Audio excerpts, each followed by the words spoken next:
ኢየሱስ ክርስቶስ ረድኤና ረድኤና አክብርና ተቀበልና ለሐሪቅና ደግፍና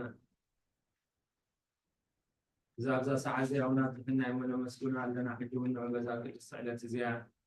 ኣብ ኩሉ ዘመን ህይወትና ንዕርጉ ፍራሕ ፍጹም ሰላም ክዕቅበና ንኩሉ ዝመልኽ እግዚአብሔር ኣምላኽና እንደምን ወጎይታና እግዚአብሔር ኩሉ ትመልኽ ኣብ ጎይታና ኣምላኽና መድሓኒና ኢየሱስ ክርስቶስ ልዕሊ ኩሉ ኩነታትን ንኩሉ ኩነታትን ኣብ ውሽጢ ኩሉ ኩነታትን ነመስግነካ ኣለና ስለዝሰተርካና ዝረዳእካና ዝዕቆብካና ናባኻውን ስለዝተቐበልካና ስለዝራህራህካና ደገፍካና ሰብዛ ሰዓት ዚያውን ስለዘብፃሕካና ነመስግነካ ኣለና ኦ መፍቀሪ ሰብ ካብቲ ሰናያትካ ንሓትትኒ ልምና ኣለና ኣብዛ ቅድስቲ ዕለት እዚኣ ኣብ ኩሉ ዘመን ህይወትና ንዓኻ ብምፍራሕ ፍጹም ሰላም ፍጹም ሃበና አሜን። ኩሉ ቅንኣትን ኩሉ ፈተናን ኩሉ ግብሪ ሰይጣንን ምኽሩፋት ሰባትን ሕጉም ጉዱ ዝኾነ ብላዕሊ ፀላን ጎይታ ካብ ኩሉ ህዝብኻን ካብ ዙርያ ዘለናዮ ቦታና ርሕቕ ኩሉ ሰናያትን ዘድሊ ነገርን ዓድለና አሜን። ምክንያቱ ንስኻ ኢኻ ተመነናን ቅርቢትን ኩሉ ሓይሊ ፀኒሕ በዚ ስልጣን ዝሃብካና ካብ ኩሉ ክፉእ ኣድሕነናን በላሃናን በርና ፈተና ይተእትወና በቲ ሓደ ወድኻ ጎይታናን ኣምላኽናን መድሓኒናን ኢየሱስ ክርስቶስ በንቲ ፍቅሪ ሰቢሉ ዝገበሮ ፀጋን ምሕረትን ምሳኻ ማዕበል ዝኾነ ዋሃቢ ህይወት መንፈስ ቅዱስን ክብርን ግርማን ውዳሴን ኣምልኾን ሎሚ ኩሉ ሰዓት ዘለዓለም ዓለም ንዓኻ ይኹን አሜን።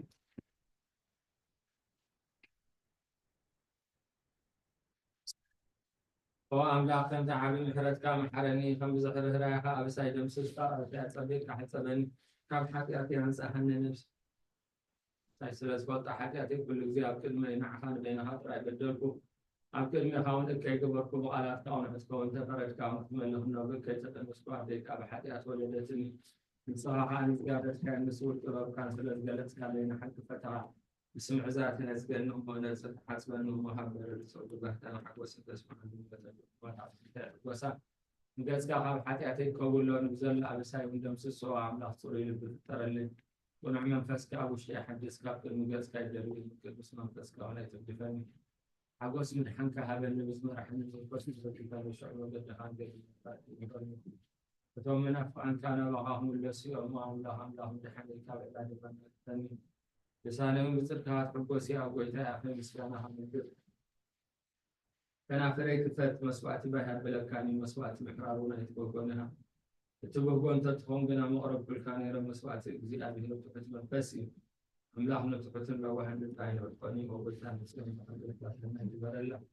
መካባብያታት ኢየሩሳሌም እነተቐሽዑ መስዋእቲ ፅድቂ ዝሓርብ መስዋእቲ ቁርባን ባርክለካ መሰዊእኻ ኣርሖ ከቕርቡልካ እዮም ሃሌሉያ ኣብዛ ብርኽቲ ምሸት እዚኣ ንክርስቶስ ንጉስናን ኣምላኽናን ምስጋና ጸሎት ቃልና ቀረና ሓጢአትና ሓድለና ድማ ንልምኖ ኣለና አሜን። ካብ መዛሙርን ውዳሴታትን ነቢይን ንጉስን ዳዊት በረኸት ጸሎቱ ምስ ኩልና ህዝበ ክርስቲያን አሜን። ቃል ሕይወት ተስማዕልና ኣቦና መዝሙር ዳዊት መበል 130 ኣቦና ኣባ ቆሞስ ክጽልዩ ኢልናዮም መዝሙር ዳዊት መበል 131 ኣነ ክጽልያየ መዝሙር ዳዊት መበል 132 ኣቤ መርጌታ ክጽልዩ ኢልናዮም መዝሙር ዳዊት መበል 133 መምህር ተኽሉ ክትጽልየልናዩ መዝሙር ዳዊት መበል 134 ዶክተር ጽጋብ ክትጽልየልናዩ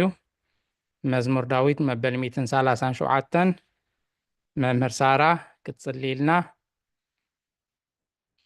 መዝሙር ዳዊት ሓፍትና ለላ ድማ መዝሙር ዳዊት መበል 138 ክትጽልይልና ማማረ ዘነት መዝሙር ዳዊት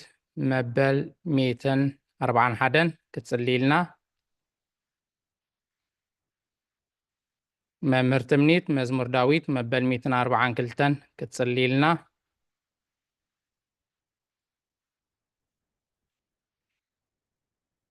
ኣቦና ኣቤ መርጌታ መዝሙር ዳዊት መበል 146 ክትጽልይልና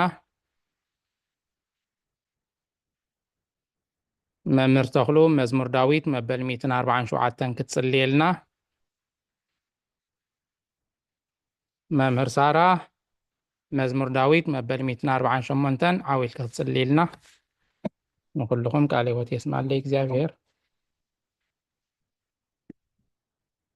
እራይ ዲያቆኖቴ ሃሌሉያ እግዚአብሔር ካብ ሰማያት አመስግንዎ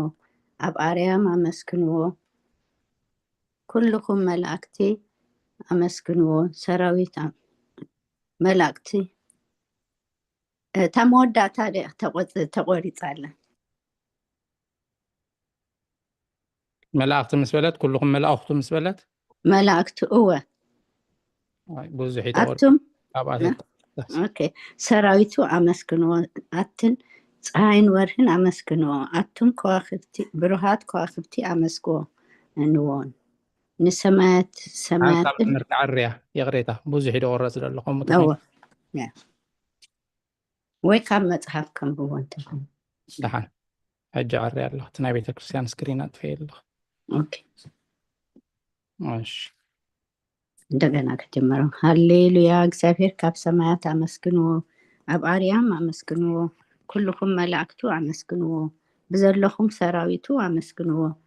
ኣትን ፀሓይን ወርሕን ኣመስግንዎ ኣቱም ብሩሃት ከዋክብቲ ኣመስግንዎ ኣቱም ናይ ሰማያት ኣብ ልዕሊ ሰማያት ዘለኹም ማያት ኣመስግንዎ ንሱ ኣዚዙ ተፈጢሮም እዮም እሞ ንስም እግዚአብሔር የመስግንዎ ንዘለዓለም ዓለም ኣቆሞም ዘይሃልፍ ሕጊ ከዓ ሃቦም ንእግዚአብሔር ካብ ምድሪ ኣመስግንዎ ኣቱም ገበላት ባህርን ማዓሙቕን ኩልኩም ኣቱም ሓውን በረድን ኣሳህታን ገመን ቃሉ ተስልጥ ህቦብላን ኣቱም ኣኽራንን ኮረቢትን ኩልኩም ፈረይቲ ኣዕዋም ፅህድታት ኩልኩም ኣራዊትን ኩላትኩም እንስሳን ለመም እትብሉን ነፈርቲ ኣዕዋፍን ነገስታት ምድርን ኩላትኩም ኣሕዛብን መሳፍንትን ኩላትኩም ፈረርቲ ምድርን ኣግባዝን ጎራዙትን ዓበይትን ምስ ናእሽቱ ስሙ በይኑ ልዑል እዩ ግርምኡ ኣብ ልዕሊ ሰማይን ምድርን እሞ ንስም እግዚአብሔር የመስግንዎ ንህዝቡ እውን ቀርኒ ኣልዓለ ስለዚ ኩሎም ቅዱሳኑ ደቂ እስራኤል እቲ ዝቐርቦ ህዝቢ የመስግኑ ኣሎ ሃሌሉያ አሜን ሃሌሉያ ሃሌሉያ ቃልዎ ተስማዕልና ወንጌል ሉቃስ ተንብቡልና እዮም ኣቦና ቅዱስ ቅዱስ ቅዱስ ወንጌል መምህርና ሉቃስ ዝፀሓፎ በረኸት ጸሎቱ ምስ ኩልና ህዝበ ክርስቲያን ይኹን አሜን እንሆ ድማ ኣብ ኢየሩሳሌም ስምዖን ዝበሃል ሰብኣይ ነበረ እዚ ሰብኣይ ዝጻድቕ ንኣምላኽ ዝፈርሕ ምስ ጽኑዕ እስራኤል እውን ዝጽበ ነበረ መንፈስ ቅዱስ ድማ ነበሮ ነቲ መሲሕ እግዚአብሔር ከይረኣዮ ሞት ከም ዘይርኢ ድማ ብመንፈስ ቅዱስ ተገሊጹሉ ነበረ ብመንፈስ ናብ ቤተ መቅደስ መጸ ወለዱ ነቲ ኢየሱስ ህፃን ከም ስርዓት ሕጊ ክገብሩ ናብ ቤት መቅደስ ሒዞሞም ሰኣተው ስሞን ኣብ ኢዱ ሓቆፎ ንኣምላኹን ከምዚ እናበለ ኣመስገነ ኣጎይታይነትን ኣሕዛብ ምግላፅ ብርሃን ንህዝብኻ እስራኤል እውን ክብረት ክኸውን ኣብ ቅድሚ ኩሉ ህዝቢ ንህዝብኻ እስራኤል እውን ክብረት ክኸውን ኣብ ቅድሚ ኩሉ ህዝቢ ዘዳለኻዮ ምድሓንካ ዓይንተይ ካብ ራእያስ ሕጂ ደጊም ንባርያኻ ብሰላም ተሰናበቶ በለ ምስጋና ንእግዚአብሔር ኣምላኽ ይኹን ኣሜን ኦ ክርስቶስ ኣምላኽና ንሴራ ቦኻን መንፈስ ቅዱስን ሎምን ኩሉ ሰዓን ዘለዓለም ዓለም ንሰግደልካ ኣለና ኣሜን አሜን ቃልዎ ተስማዕልና ሓውና ዶክተር ጽጋብ ካብ ክፍልታት ጸሎት እንሆ ኣብ ቅድሚ እቲ ቁኑዕ ፈራዲ ክቐውም ተዳልየ ኣለኹ ክጽልየልና ክፍልታት ጸሎት እንሆ ኣብ ቅድሚ እቲ ቁኑዕ ፈራዲ ክቐውም ተዳልየ ኣለኹ እቲ ኣብ ምግጋይ ዝሓለፈ ዕድመ ንኹነኔ ንፍርድን ብቑዕ ስለ ዝኾነ ብብዝሒ ሓጢኣተ ርዕድን እንቅጥቀጥን ኣለኹ ግንኽከ ነፍሰይ ገና ኣብ መሬት ትነብር ካብሃ ኣለኹሲ ተነስሒ ምክንያቱ መሬት ኣብ መቓብር ኣይውድሶን እዩ ኣብ ሞት ከዓ ዝዝከሮ የልቦን ኣብ ገሃነም እውን ዘመስግኖ የልቦን እሞ ካብ ድቃስተይኪ ተንሲኺ ናብ መድሕንኪ ብንስሓ ወኣምላኸ መሓረንን ኣድሕንን እናበልኪ ተማህፀኒ ስብሃት ለኣብ ወወልድ ወመንፈስ ቅዱስ ኣሜን አሜን ቃልዎ ተስማዕልና ሃፍትና ሉላ መዋዕል ሰብ ዘይውዳእ ሓረ ዲያቆን ከመይ ምስኹም ኩላትኩም እግዚአብሔር ይመስገን መዋዕል ሰብ ዘይውዳእ እዚ ዓለም እዚኣ ከዓ ንዘለዓለም ዝነብር እንተትኸውንሲ ነፍሰይ ንጹር ዝኾነ ምክንያት ምንሃለወኪ ነይሩ ግን ከእቲ ጽዩፍ ዝኾነ ተግባርክን እቲ ሕማቕ እከይን ኣብ ቅድሚ እቲ ሓቀኛ ምስ ዝቕላዕ ኣብ ዓራት ሓጢኣት ተሰጢሕኪ ኣብቲ ሸለልትነትን ከዳዕን ስጋኺ ኮንኪ እንታይ እዩ ትህብዮ መልሲ ኦ ክርስቶስ ኣምላኸይ በቲ ኣዝዩ ዘፍርሕ ፍርድኻ እስንብድ ነቲ ዘለዓለማዊ ፍርድኻ እንብርከኽ በቲ መለኮታውን ጥብራካ ብርሃንካን እንቅጥቀጥ ኣለኹ ኣነ ሕሱም ድኑስ ኣብ ዓራተይ ደቂሰ ዘለኹ ኣብ ሂወተይ እውን ዘይቅዱስ ዝኾንኩ ናይቲ ተቐባሊ ቀረፅ ኣብነት ምውሳድ ኣፍ ልበይ እንዳወቃዕኹ ኦ ኣምላኻ ንገበነኛ እሞ ይቕረበለለይ እብል ኣለኹ ይዘልኒ ወዘልፈን ወለዓለም ዓለም ኣሜን ኣሜን። ማማረ ዘነት ኦ ንጽሕት ድንግል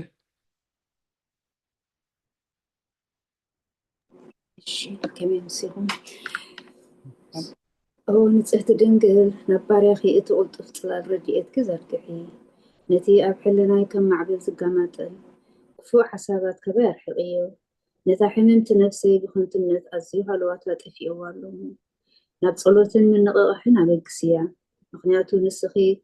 ከኣሊትን ምሕረት እትልምኒ ኣላይታደን ኢኺ ኣደ ምንጪ ህይወተይን ንጉሰይን ኣምላኸይን ጎይታ ኢየሱስ ክርስቶስ ተስፋይ ኢኺ ኣሜን ኣሜን። ቃለ ሕይወት ተስማዕልና መምህር ትምኒት ኦ ጎይታ በዛሌት እዚኣ ንዓሞ በዚ ሓጢኣት ክንሓድርሕ ኣለወና። እሺ ከመይ መሲኹም እግዚአብሔር መስገን ኦ ጎይታ በዛ ለይቲ እዚኣ ንዓሞ ብዚ ሓጢኣት ክንሓድር ኣለወና ኦ ኣምላኽ ኣቦታትና ንስኻ ብሩኽ ኢኻ በረኸትካ ኣዝዩ ብዙሕ እዩ ቅዱስ ስምካ እውን ንዘለኣለም ክብሪ ዝመልኦ እዩ ኣሜን ኦ ጎይታ ከምቲ ኣባኻ ተወኪልናዮ ዘለና ምሕረትካ ከምኡ ትኹነልና የዒንቲ ኩሉ ንዓኻ ይፅበያ ኣለዋ ንስኻ ከዓ ኣብ እዋኑ መግቢ ትህቦም ኦ ኣምላኽናን መድሓኒናን ኦ ተስፋ ኩላዊ ሰናት ምድሪ ስምዓና ኦ ጎይታ ንስኻ ኢኻ ካብ ዝዓሌት እዚ ንዘለኣለም ተድሕነናን ተዕቁበናን ኣሜን ኦ ጎይታ ብሩኽ ኢኻ እሞ ፍርድኻ መሃረኒ ኦ ጎይታ ብሩኽ ኢኻ እሞ ሓቅነትካ ረዳእኒ ኦ ጎይታ ብሩኽ ኢኻ እሞ ክብርኻ ብርሃለይ ኦ ጎይታ ምሕረትካ ንዘለኣለም ይነብር ኦ ጎይታ ንዓይ ተግባር ኢድካ ካብ ወለዶ ናብ ወለዶ መዕቆቢ ስለ ዝኾንካ ኣይትንፀገኒ ኦ ጎይታይ ንዓኻ በዲለ እሞ መሓረኒ ነፍሰይ ኣድሕና እናበልኩ ፅሊ ኣለኹ ኦ ጎይታይ ኣባኻ ተወኪለ ኣለኹ እሞ ኣድሕነኒ ፍቓድካ ክገብርካ ኣምሃረኒ ንስኻ ኣምላኸይ ፈልፋሊ ህይወት ኢኻ ብብርሃንካ ድማ ኢና ብርሃን ንርኢ ምሕረትካ ናብቶም ዝፈልጡኻ ክብርኻ ከዓ ናብ ቁንዓት ልቢ ትምፃእ ፀጋን በረኸትን ምስጋናን ብሓቂ ናትካ እዩ ኦ ቅድሚ ዓለም ዝነበርካን ንዘለኣለም ትነብር ዘለኻን ኣቦን ወድን መንፈስ ቅዱስን ንዓኻ ምስጋናን ውዳሴን ግርማን ይግባእ ሎምን ኩሉ ሰዓን ንዘለኣለም ኣለምን ኣሜን ኦ ልዑል ጎይታ ኦ ልዑል ጎይታ ብኣኻ ምእማንን ስምካ ምዝማርን ሰናይ እሞ ምሕረትካ ኣብታት ፅባሕ ሓቅነትካ ድማ ለይቲ ለይቲ ዘንቱ ኣሜን ዝተሃበን ዕድል ምስክን ኣገልግሎትካ በረደቅሓ ይህን ቃለ ሕይወት ተስማዕልና ሓፍትና እልልታ ውዳሴ ስሉስ ቅዱስ ክጽልይልና ቅዱስ እግዚአብሔር ቅዱስ ኃያል ቅዱስ ሕያው ዘይመውት ካብ ቅድስት ድንግል ማርያም ዝተወልደ መሐረና ቅዱስ እግዚአብሔር ቅዱስ ኃያል ቅዱስ ሕያው ዘይመውት ኣብ ዮርዳኖስ ዝተጠምቀ ኣብ ልዕሊ ዕፀ መስቀል ምእንታና ዝተሰቕለ መሐረና ቅዱስ እግዚአብሔር ቅዱስ ኃያል ቅዱስ ሕያው ዘይመውት ኣብ ሳልሳይ መዓልቲ ካብ ሙታን ዝተንስአ ብምስጋና ናብ ሰማያት ዝዓረገ ኣብ የማን ኣቦኡ ዝተቐመጠ ኣብ ሕያዋንን ሙታንን ክፈርድ ከም ብሓድሽ ክመጽእ እዩ ኦ ጎይታ መሐረና ምስጋና ንኣቦን ንወድን ንመንፈስ ቅዱስን ሎምን ኩሉ ሰዓን ንዘለኣለም ዓለም ኣሜን ኣሜን ቃለ ሕይወት ተስማዕልና ኣቦታትና እንኳዕ ብሰላም ኣተኹም ቅዱስ ኦ ስሉስ ቅዱስ መሐረና ሰር አምላክ ኦ ስሉስ ቅዱስ መሐረና ኦ ስሉስ ቅዱስ መሐረና ኦ ስሉስ ቅዱስ መሐረና ኦ ጎይታ ኃጢአት ንሕድገልና ኦ ጎይታ በደልና ይተሰርፅለልና ኦ ጎይታ ኣበሳና ይቀረበልና ኦ ጎይታ ንሕሙማት ዝብኻሉ ፀሓዮም እሞ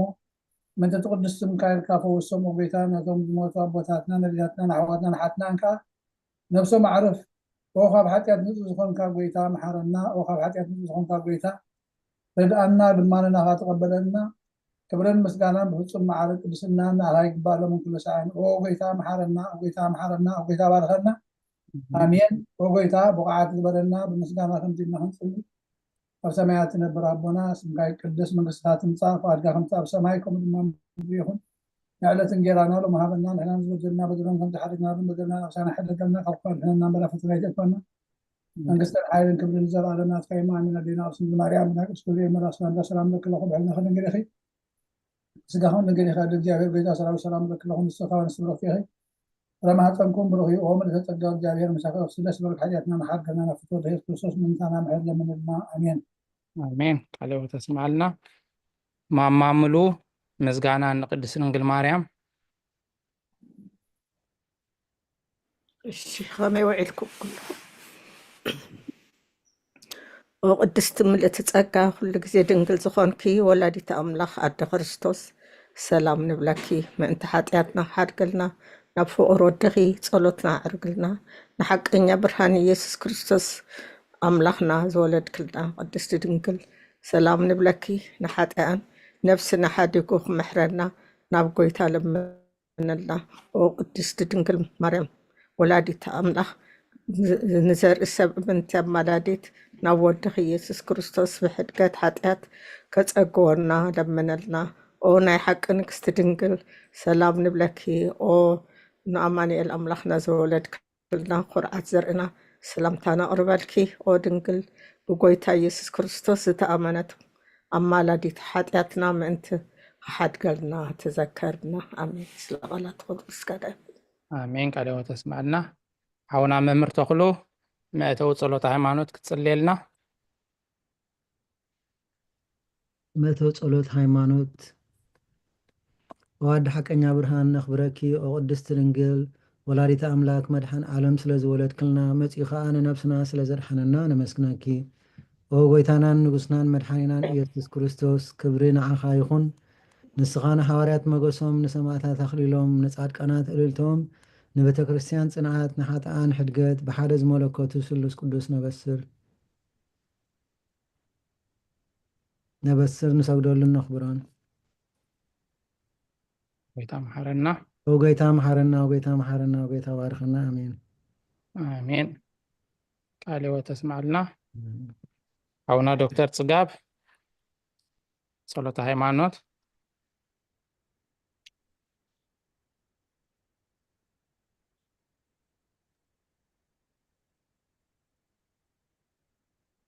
እሺ መምህር ሳራ ነፃ እንተሃልፈ ኩሉ ብዝሓዘ እሺ አረ ጽቡቅ ኩሉ ብዝሓዘ ሰማይን ምድርን ዝርአን ዘይርአን ብዝፈጠረ ብሓደ እግዚአብሔር ኣብ ንኣምን ብሓደ ጎይታ ብኢየሱስ ክርስቶስ ዓለም ከይተፈጥረ ንሱ ህሉ ብዝኾነ ወልድ ኣብ ዋሕድ እውን ንኣምን ካብ ብርሃን ዝተረኽበ ብርሃን ካብ ሓቀኛ ኣምላኽ ዝተረኽበ ኣምላኽ ዝተወልደ እምበር ፍጡር ዘይኮነ ብመለኮቱ ምስ ኣብ ማዕረ ዝኾነ ኩሉ ብኡ ዝተፈጥረ ብዘይክኡ ግና ኣብዚ ምድሪ ዘሎ ይኹን ወይስ ኣብ ሰማይ ዘሎ ምንም ዝተፈጥረ የልቦን ምእንታና ምእንቲ ሰብ ምእንቲ ድሕነትና ካብ ሰማያ ዝወረደ ብመንፈስ ቅዱስ ካብ ቅድስት ድንግል ማርያም ስጋ ለበሰ ሰብ ኮነ ሰብ ኮይኑ ድማ ብዘበን ጴንጤናዊ ጲላጦስ ምእንታና ተሰቕለ ሓመመ መከራ መስቀል ተቐበለ ሞተ ተቐብረ ኣብ ቅዱሳት መጽሓፍቲ ከም ተጻሕፈ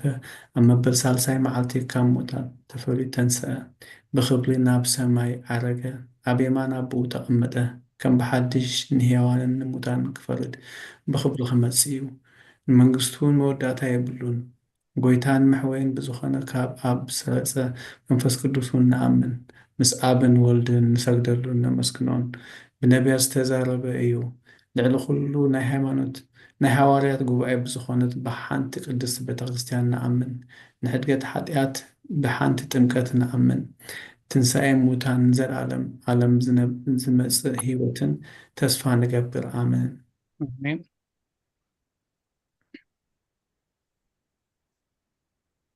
ጎይታ ጸሎትና ሰሚዕካ ሓጢኣትና ሓደገልና ክርያላይሶን ክርያላይሶን ክርያላይሶን ትራላይሶን ትራላይሶን ትራላይሶን ክርያላይሶን ክርያላይሶን ክርያላይሶን ትራላይሶን ትራላይሶን ትራላይሶን ክርያላይሶን ክርያላይሶን ክርያላይሶን ትራላይሶን ትራላይሶን ትራላይሶን ላይሶን ክርያላይሶን ክርያላይሶን ትራላይሶን ትራላይሶን ትራላይሶን ላይሶን ክርያላይሶን ክርያላይሶን ትራላይሶን ትራላይሶን ትራላይሶን ላይሶን ክርያላይሶን ክርያላይሶን ትራላይሶን ክርያላይሶን ክርያላይሶን ክርያላይሶን ክርያላይሶን ክርያላይሶን ክርያላይሶን ክርያላይሶን ክርያላይሶን